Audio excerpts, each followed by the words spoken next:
Imagine being the mayor of London during a cost-of-living crisis, while your constituents are choosing between heating and eating, while the city's economy is circling the drain, and deciding that the best way to celebrate your birthday is by throwing an absolute banger on a £268 million super yacht owned by a foreign billionaire.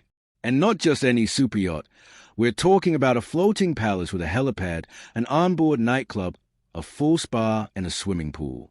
That's a level of tone-deaf political optics we're dealing with here. And honestly, if Sadiq Khan's PR team hasn't already resigned in protest, they should probably consider it, because this is the kind of scandal that writes itself. Welcome to the latest episode of Champagne Socialists doing champagne socialist things while pretending to care about working people. Let's set the scene properly, because the sheer extravagance of this situation needs to be fully appreciated. Sadiq Khan, the man who constantly lectures Londoners about inequality, who campaigns on being the voice of ordinary working people, who never misses an opportunity to talk about standing up for the little guy, decided to celebrate his birthday on a vessel called Kismet. And what a vessel it is.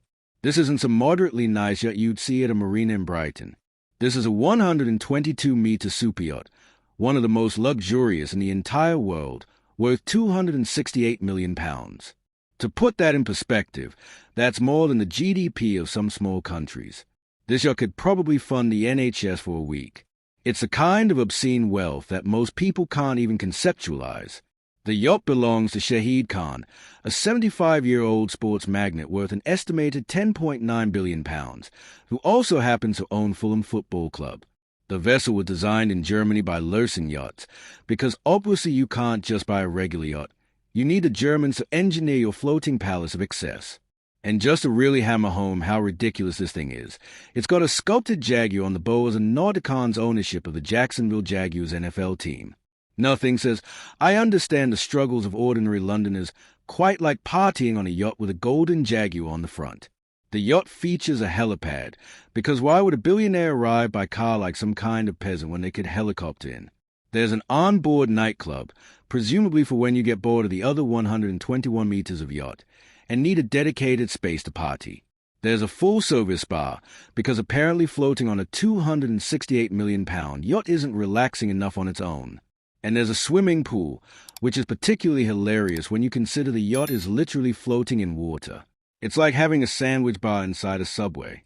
But I suppose when you're operating at this level of wealth, normal water isn't good enough.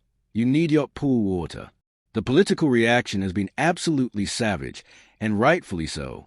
Neil Garrett, a Conservative Assembly member, absolutely nailed the hypocrisy in one perfect statement. He pointed out that Londoners are watching our economy being washed away under Labour's disastrous handling of our finances and the cost of living biting hard as we head into winter, while the mayor is rubbing shoulders with billionaires on yachts. It's hard to argue with that. The timing could not be worse. We're heading into winter. Energy bills are through the roof. People are genuinely worried about being able to afford to keep their homes warm. Inflation is still eating away at everyone's wages. And Sadiq Khan's response is to party on a super yacht. It's like Marie Antoinette saying, let them eat cake, except updated for the 21st century with, let them eat canapes on my billionaire mate's yacht. But Garrett wasn't finished. He went straight for the ideological jugular with this absolute zinger. It's always the same with socialism. The party officials swan about in luxury whilst the workers they claim to represent have their lives made worse. Has he no shame? And what does his billionaire mate expect in return? That last question is particularly pointed and gets to the heart of why this is more than just bad optics.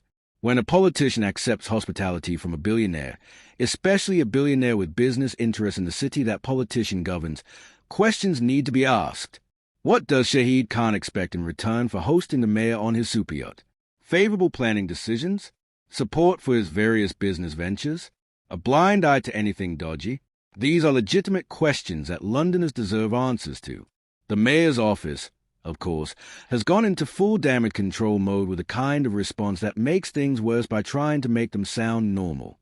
A spokesperson said, Sadiq attended a private event hosted by Shad, who is a friend. Oh! Shad, they are on nickname terms. That makes it so much better. The implication here is that we shouldn't worry because they are mates, which is precisely why we should worry. Politicians being cozy with billionaires is exactly the problem, not the excuse.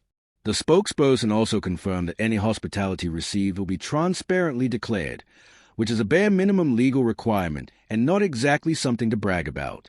Don't worry, everyone. We're going to follow the rules we're legally obligated to follow isn't quite the defense they think it is. The yacht was moored near London Bridge, just a short stroll from City Hall's former base at the Glass Onion building, which is now under refurbishment since the mayor's office moved to the Crystal in Royal Victoria Dock. So not only was Khan partying on a super yacht, he was doing it in plain sight, moored right in the middle of London where anyone could see it. That takes a special kind of confidence or, depending on your perspective, complete lack of awareness about how bad this looks.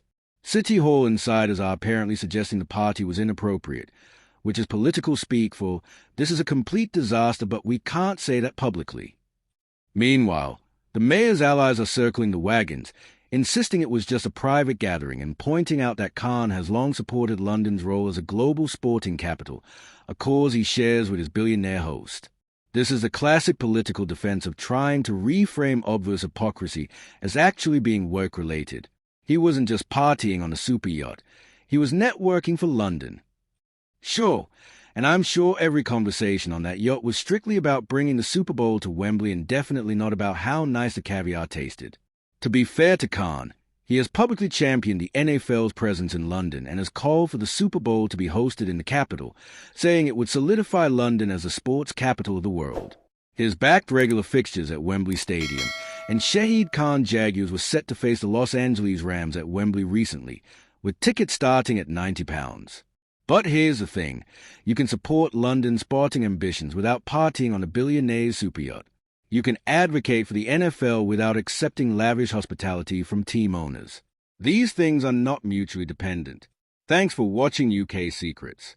If this deep dive into Sadiq Khan's super yacht birthday bash made you question who Labour really represents, hit that like button, subscribe for more political reality checks, and let me know in the comments whether you think this is a major scandal or just politics as usual. See you next time.